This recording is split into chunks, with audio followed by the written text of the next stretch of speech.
Dalam bab tasarruf, Sultanul Ulama Izzuddin ibn Abdissalam dalam qawaidnya ini memasukkan dalam bab tasarruf. Jadi kalau ya betul taqassi ini tasarruf tapi bukan akad, kayak begitu.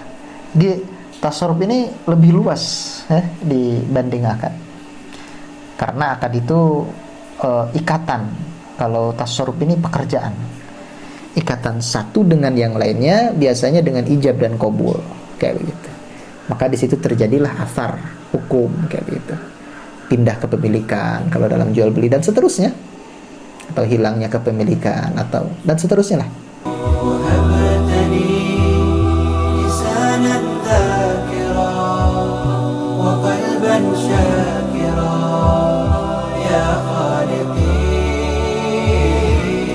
Bismillahirrahmanirrahim. Alhamdulillahirabbil alamin wa bihi nasta'in.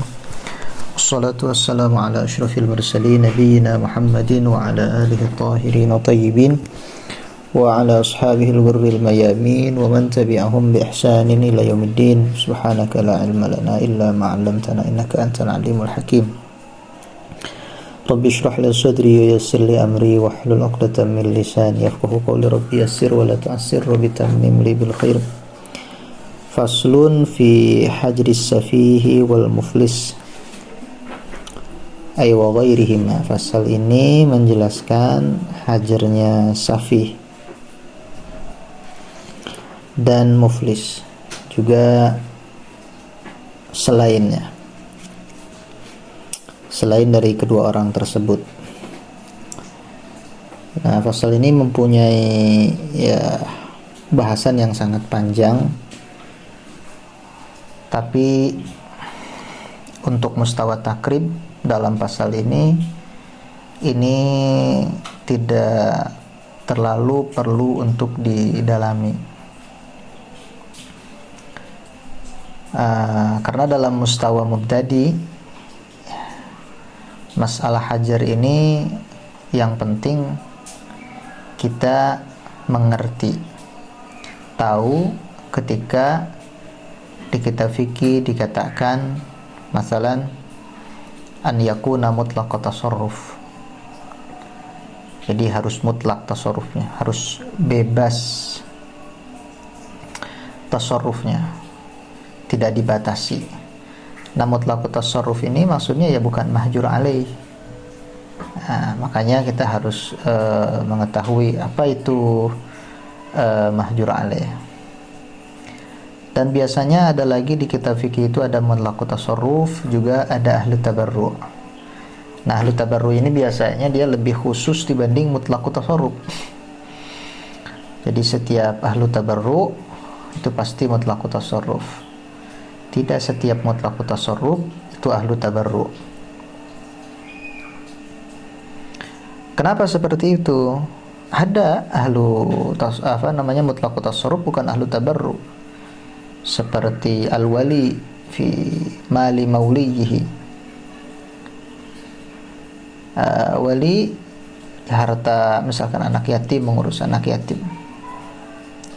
dia kata ulama mutlak tasarrufnya, tapi bukan ahlu tabarru, seperti itu.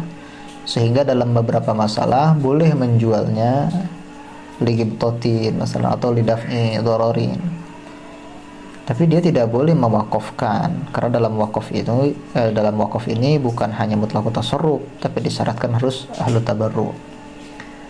Nah, seperti itu. Wal hajru lughatan al-man'u. Hajar ini secara lughah itu al-man'u, artinya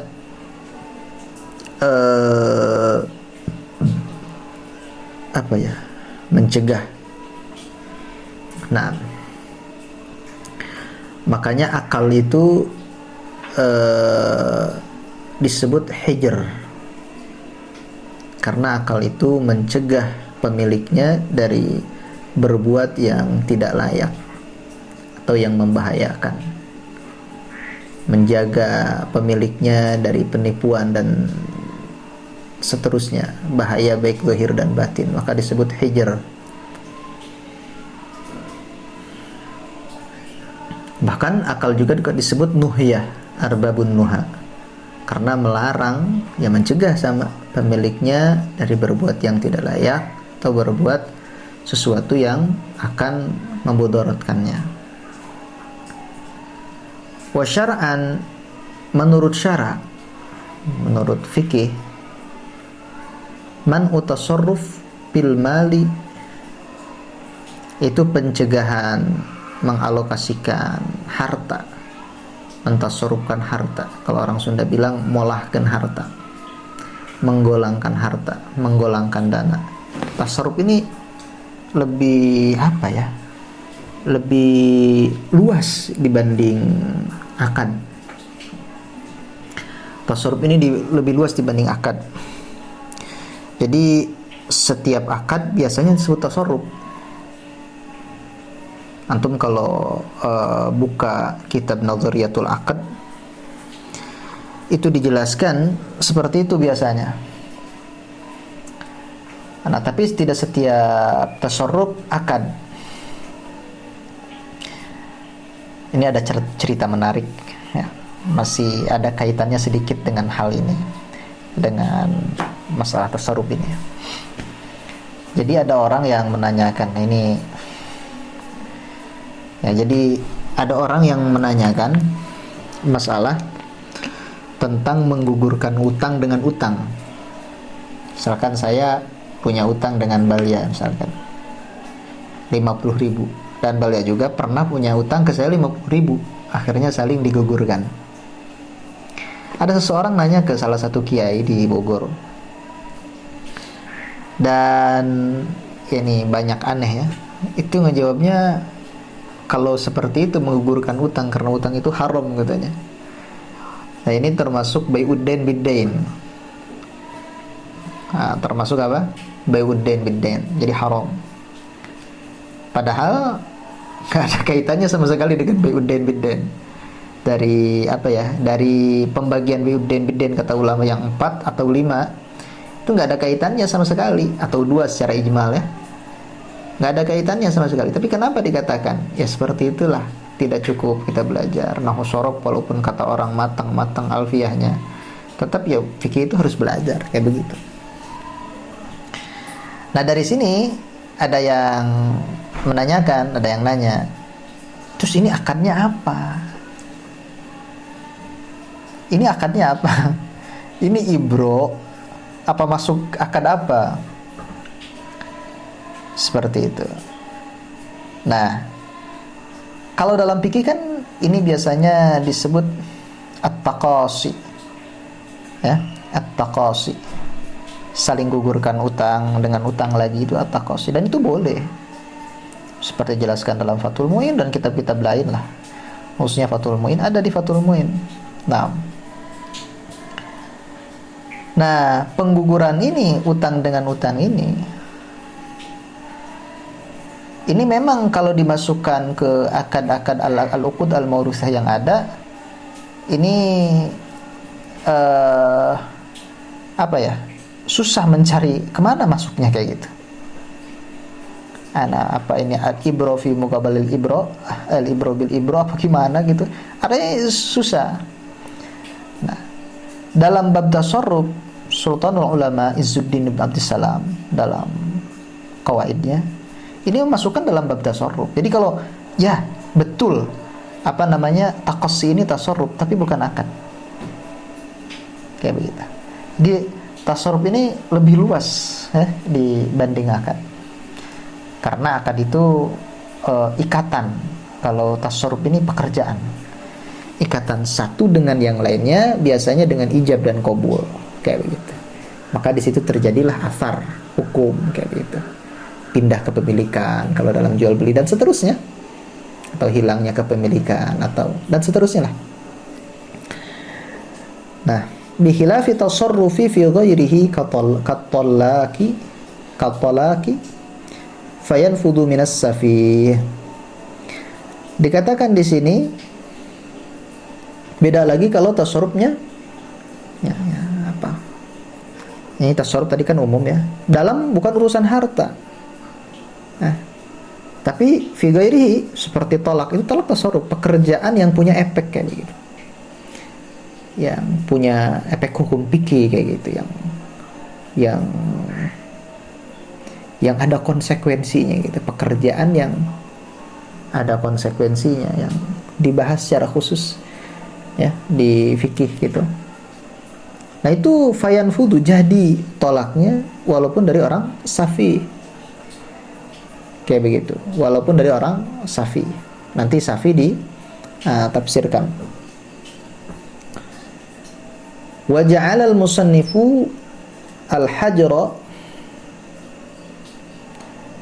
ala sittatin minal ashkhas. Musannif ini menjadikan hajar ini pada 6 orang. Jadi yang dijelaskan oleh musannif mahjur alaih ini hanya 6 di sini. Ya, sebagaimana maklum ini lebih dari ini, sebetulnya lebih dari ini.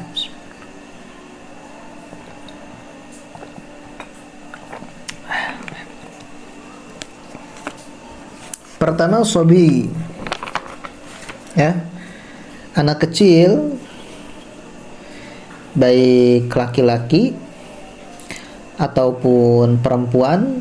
Di mazhab Imam Syafi'i, sobi ini tidak beda antara sudah tamyiz atau pun belum. Jadi sobi ini tidak sah tasarrufnya kecuali sampai baligh. Al-madhab naql. Madhab itu penukilan, makanya dikatakan al-istishkal la yaruddul madhab. Kok begitu ya, kan banyak dari sekarang sampai zaman dulu juga. Ya harusnya sampai zaman ulama juga ada seperti sobi jual beli. Tapi kenapa ulama begini? Kan itu sudah realita yang terjadi banyak begitu. Terus nggak ada begini. Enggak, kita lagi bicara ya mazhab Imam Syafi'i seperti ini. Wal majnun was safih. Nah, majnun dan safih. Nah, orang gila dan safih. Terus wa fassarahul musannifu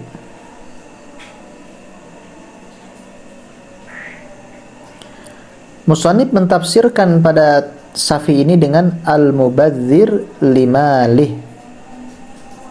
Nah, dengan orang yang mubadzir, membadzirkan hartanya, mengalokasikan hartanya bisorfihi fi ghairi masarifihi, dengan apa ya?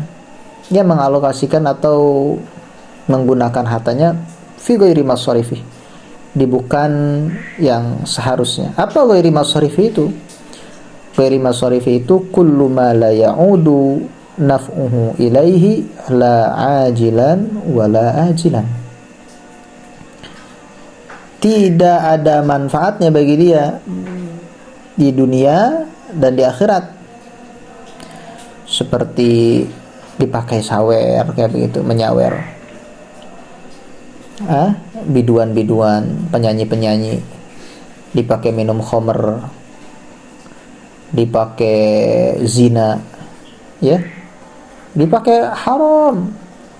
Nah ini orang safi, tidak sah tasarrufnya.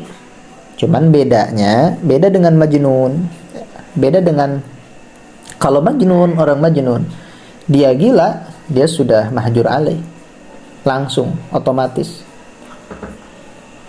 Kalau apalagi sobi, dia langsung, ya sobi itu dari awal ya mahjur alaih. Nah,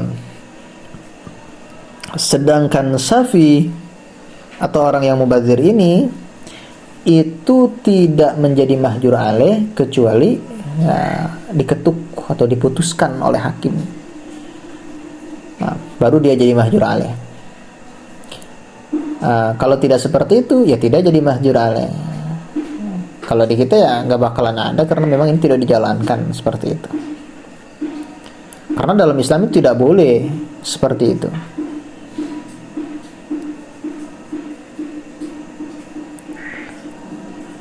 Ini jelas ya, insya Allah ya.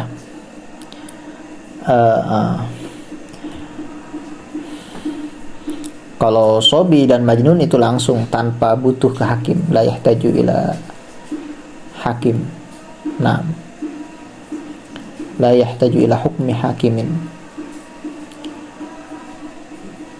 Ini dalam kepemilikan juga begitu. Ada kepemilikan ini butuh pada ijab dan qabul kan. Ada kepemilikan ini yang sifatnya qasri, maksa, seperti harta warisan. Kalau kita tolak aja, kok bakalan tuh harta warisan jadi pindah, nggak bisa. Atau kita punya anak yang lahir harta yang lahir dari harta kita. Kita punya tanah, lahir rumput. Keluar rumput, kita punya domba, sapi, harus lahir anaknya, itu milik kita, nggak bisa ditolak. Wal muflis wa huwa lughatan man sara maluhu fulusan. Muflis ini orang secara lugha, orang yang jadi hartanya, yang harta itu menjadi fulus, uang receh, itu muflis. Summa kunya bihi, terus dipakai kinayah dengan bahasa muflis tersebut an qillatil mal, dari sedikitnya harta, aw an adamihi, atau tidak punya harta. Jadi muflis ini ya orang yang sedikit hartanya secara logo, atau orang yang tidak punya harta. Kalau guru-guru di sini suka bilangnya orang yang bangkrut katanya. Wa syar'an asy-syakhsul ladzi irtakabat huduyun, menurut syara ini muflis itu adalah seseorang yang tertiban hutang. Ini ad-duyun. Sebetulnya nggak harus banyak hutangnya ya, utang aja. Nah, dan utangnya itu melebihi, dan utangnya itu hal itu artinya sudah waktunya dibayar, kayak begitu, walaupun satu ya. Dan posisi hutang yang sudah jatuh tempo, sudah harus dibayar ini melebihi kepemilikannya, melebihi kepunyaannya, melebihi harta dia sendiri, kayak begitu. Nah, ini pun sama, dia tidak bisa menjadi muflis ya, menjadi mahjur alaih si muflis ini, kecuali dengan keputusannya si hakim, dengan permintaan bitolabil huroma, seperti dalam minhaj seperti itu, bitolabil huroma. Orang-orang yang ngutang pada dia ya, orang-orang yang ngutangin pada dia, menuntutnya pada hakim untuk dihajar, untuk dibekukan gitu kepemilikannya ya, asetnya dibekukan atau dirampas, kayak begitu ya, seperti itu baru. Jadi kalau langsung ujug-ujug hakim saja tanpa pemerintahan nggak boleh. Atau orang yang minta itu sebagiannya, tidak semuanya huroma, itu juga tidak boleh. Kecuali orang yang sebagiannya itu, si muflis punya utang pada orang yang sebagian itu, memang utangnya banyak dan melebihi hartanya misalkan. Paham ya? Itu sudah cukup. Misalkan ada orang punya utang kedua orang, harta dia, Zaid punya utang tuh Amr dan Bakar. Zaid ini hartanya cuma 800 juta, tapi utangnya masing-masing ke Amr dan Bakar ini 1 miliar. Berarti salah satu dari Amr dan Bakar itu boleh menuntutnya, walaupun tidak dua-duanya, pada hakim untuk dijadikan mahjur alaih si Zaid tersebut yang muflis. Nah, walaya fi maluhu bidainihi, walaya fi maluhu bidainihi au duyunihi. Nah, jelas ini kan. Wal maridu al makhufu alaihi min maradihi, dan marid, orang yang sakit ya, sakit al makhuf, yang ditakutkan ya, artinya sakit parah lah, al makhuf alaih, yang kritis begitu dari sakitnya itu. Nah sakitnya itu ada yang hakikotan, wah ini sakit begini biasanya orang kalau sudah begini jarang hidup lagi, itu hakikotan. Ada marid itu hukman, seperti orang dalam keadaan bahaya, ketika misalkan perang atau berada di perahu yang terkena ombak dan seterusnya.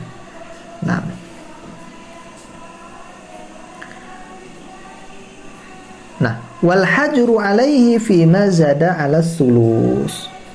Tapi pembekuannya ini atau pelarangannya ini mentasarufkan harta si marid itu pada lebih dari sepertiganya harta.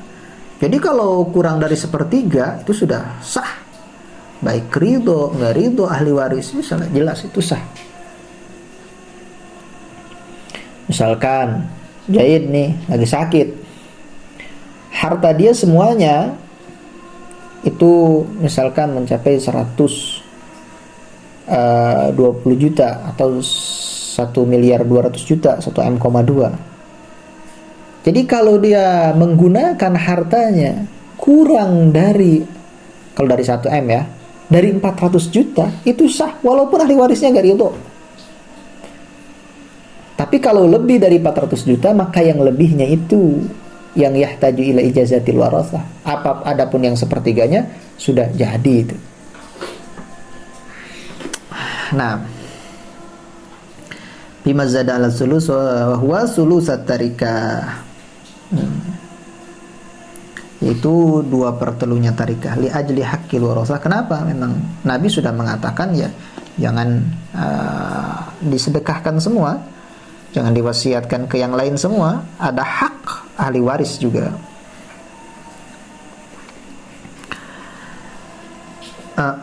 Hadza in lam yakun alal maridi dainun fa in kana alaihi dainun yastaghriqu tarikatahu hujiro alaihi bisulus wa mazada alaihi. Nah, masalah ini itu yaitu fi mazada ala sulus itu kalau ditinggal punya hutang. Nah, tapi kalau maridnya punya utang, nah terus utangnya yastaghriq tarikatahu itu apa ya? Nominalnya sama dengan tarikahnya begitu. Maka hujiru alaihi fi sulus itu, maka dia jadi mahjur alaih baik dalam sulus atau selebihnya. Ini jelas insyaallah ya. Terus wal abdul ladzi lam yu'dan fit tijarah fala yasihu tasarrufuhu bighairi idzni sayyidihi. Abid yang hamba sahaya atau budak yang tidak diizinkan di dalam berdagang, dalam berniaga, fala yasihu tasarrufuhu bighairi idzni sayyidihi. Maka abid tersebut tidak sah tasarrufnya tanpa izin sayyidnya. Nah, wasakatal musannif an asya'a minal hajri madhkuratin fil mutawwalati. Musannif tidak menjelaskan beberapa masalah hajar ya, yang dijelaskan ini di kitab-kitab yang panjang mutawwal.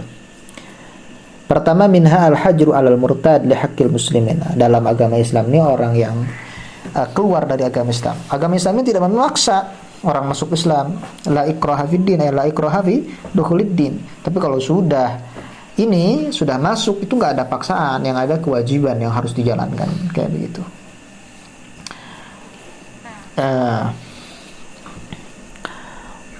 Nah kalau dia sampai meninggal si murtad ini, maka hartanya ini jadi harta fai. Ya, itu untuk kemaslahatan muslimin nanti, kemaslahatan umum. Dia dirampas kayak begitu oleh negara. Wa minhal hajru 'ala rahin li haqqil murtahin. Juga hajar pada rahin, orang yang menggadaikan untuk haknya murtahin. Tapi dalam marhun itu, khusus dalam marhun tersebut ya. Kalau dalam yang lain enggak marhunnya itu, maka barang yang digadaikan itu tidak boleh dijual oleh pemiliknya kecuali atas izin yang nerima gadainya. Ini jelas insyaallah bismillah. Wa tasarrufus sabiyyi wal majnuni was safih ghairu sahihin. Bocah, orang gila, safih yang mubadzir yang sudah diputuskan oleh hakim di hajar itu tidak sah darinya baik menjual, tasarruf itu berupa menjual, membeli, hibah dan selainnya. Wa amma safihu fayasihhu nikahu bi idzni wali. Kalau safi boleh nikahnya dengan izin walinya. Nah, itu juga kan tasarruf. Kan akad, nikah itu akad, berarti tasarruf, setiap akad tasarruf. Wa tasarruful muflisu yasihu fi dhimmatihi.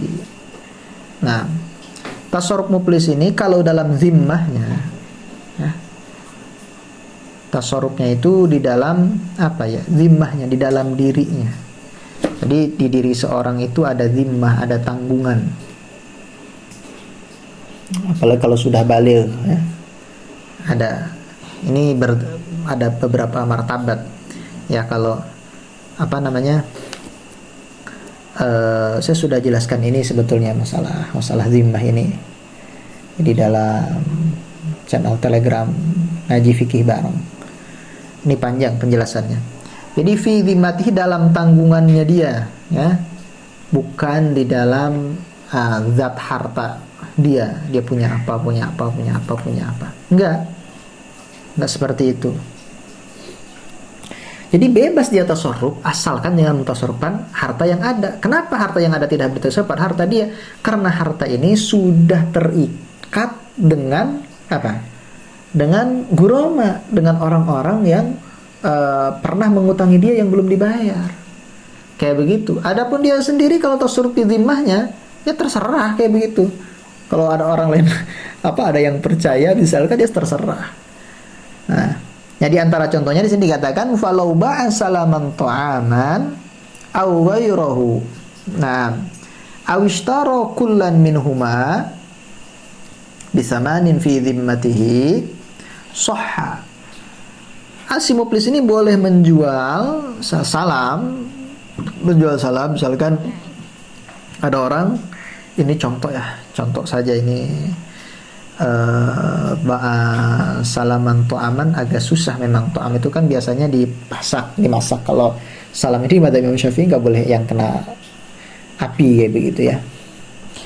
To'aman ini taruhlah beras lah kayak gitu kan, yang belum dimasak kayak begitu. Ini kan boleh salam, beras begini. Dia tidak punya, nggak ngejual beras dia hanya menerima, siap, nanti saya kirimkan 1 minggu ke antum. Dia cari lagi yang punya beras tersebut dan dia kirimkan, kan boleh seperti itu. Nah, itu boleh ya, baik to'am ataupun ghairu to'am, atau dia membelinya bi zimmatihi, dalam bukan harta yang ada, dalam zimmahnya dia. Ya mungkin kalau harta yang ada yang dibekukan seperti itu, dia usaha lagi dengan modal apapun, terus dia menghasilkan, terus dibayar dengan itu. Yang penting jangan dengan harta yang ketika qadhi memutuskan atau membekukan atau menghajar, ya, yang penting jangan harta itu. Duna tasarrufihi fi ayani mali, itu kan tidak halnya tasarrufnya si muflis fi ayani mali, dalam zat hartanya dia yang bukan zimmah. Fala yasihu, itu tidak sah tasarruf wa tasarrufi nikahin mathalan aw talaqin aw khul'in sahihin. Fala yasihu tasarruf fala yasihu wa tasarrufuhu salah. Wa tasarrufuhu fi nikahin matsal aw talaqin aw khul'in sahihun. Kalau tasarrufnya selain harta sahih. Jelas ini. Wa ammal mar'atul muflisah fa in ikhtala'at ala ainin lam yasya. Contoh, ada perempuan ini gede utangnya, tapi dia saking gede utang jadi gede adat. Jadi ngambek-ngambek terus. Nah, akhirnya minta cerai pada suaminya tidak mengizinkan. Kata suaminya, saya menikahi kamu itu pakai modal, saya habis 100 juta. Nah, nikah itu nggak mau saya dengan begitu saja. Kalau kamu bayar minimal setengahnya 50 juta, kayak begitu. Siap saya tolak kamu, tolak 1 misalkan. Ini kan hulu. Jadi kalau hulu perempuan yang muflis, ya saya kasih 10 juta asal jatuhkan tolak 1. Ya jatuhkan tolaklah. Nah, tergantung. Kalau 50 juta ini adalah 50 juta yang dia genggam, dan keadaannya ini sudah mahjurun 'alaiha si perempuan ini, maka tidak boleh. Tapi kalau dalam fi dhimmatiha, fi dhimmatil muflisah, fi dhimmati az-zaujah, boleh-boleh saja. Nah, ini jelas ya. Wa tasarruful marid fi man zada 'ala thuluth mauqufun 'ala ijazatil warath. Ini sudah dibahas tadi. Jadi yang marid ya, sebagiannya sudah dibahas. Tasarrufnya orang yang sedang sakit itu lebih dari sepertiganya, yang lebih sepertiganya ini itu ditawakufkan, dibutuhkan pada ijazah al-warathah. Fa in ajazu az-zaida 'ala sulus. Ini yang zaid ya, yang lebih sepertiga. Misalkan kalau dia mewasiatkan 450 juta. Nah, yang 50 jutanya itu yang dari 1,2 miliar berarti. Yang 50 jutanya itu yang enggak sah. Kalau 400-nya sudah deal, itu sudah sah. Enggak boleh diganggu sama ahli waris. Zaida 'ala sulus wa illa fala. Ya kalau tidak membolehkan. Nah, membolehkannya ini di mana? Kapan? Wa ijazatul warasa waradduhum. Ya, membolehkannya ahli waris dan menolaknya itu halal marad. Ketika waktu sakit itu tidak dianggap. La yu'tabaran. Wa innama yu'tabaru dzalika. Pengesahan atau penolakan yang dianggap itu adalah mim ba'dihi, setelah mati, setelah meninggal. Nah, baru ini dianggap. Wa idza ajazal warithu thumma qala innama ajaztu li dhanni annal mala qalilun wa qad bana khilafu sudiqa bi yamin. Kalau dia membolehkan terus dia bilang saya itu membolehkan itu saya kira lebihnya itu sedikit, ternyata ratusan juta lebihnya misalkan, atau puluhan juta. Begitu wa qad bana khilafu. Nah, ini sudiqa bi yamini, ketika misalkan dibawa ke hakim dia dibenarkan hanya dengan sumpahnya saja. Wa tasarruful 'abdil ladzi lam yu'dzan lahu fit tijarah yakunu fi dhimmatihi. Tasarrufnya budak yang tidak diberikan izin ketika tijarah itu ada dalam tanggungannya. Maksudnya gimana? Wa makna kaunihi fi dhimmatihi. Maksudnya ada di dalam tanggungannya annahu budak tersebut yutba'u bihi. Ditagih budak tersebut ba'da idhi, setelah dia bebas, idza ataqa ya, ketika dia bebas. Nah, jadi kayak jadi utang gitu. Nanti setelah ini ditagih seperti itu oleh sayyidnya, karena itu kan hak sayyidnya. Setiap yang dia punya karena dirinya juga milik sayyidnya. Makanya dalam mukatab yang mencicil dirinya itu kan keluar dari apa ya, dari mazhab Imam Syafi'i itu minal mas'alatil mustasna, masalah yang diistisnakan, yang dikecualikan. Nah, sebetulnya kalau secara kiasi nggak boleh, karena harta dia ini harta menurut mazhab Imam Syafi'i ya, beda dengan mazhab Maliki. Harta dia ini yang dia usahakan ya harta sayyidnya juga. Berarti seolah-olah membeli dirinya itu dengan harta sayyid sendiri kayak gitu. Membeli dengan harta penjual kayak begitu. Wa in adzina lahu sayyidu fi tijarah suhata surub ya sabidzalikal idzni ya. Kalau diizinkan maka sesuai izin itu. Kalau hanya misalkan diizinkan ini dagang makanan yang seperti ini, itu saja, tidak yang lain. Kalau hanya ini, ya seterusnya lah seperti itu. Ini tidak usah dipanjangkan karena ini masalah abid ya. Cukup kita segini saja. Mudah-mudahan ini bermanfaat. Wallahu a'lam bishawab.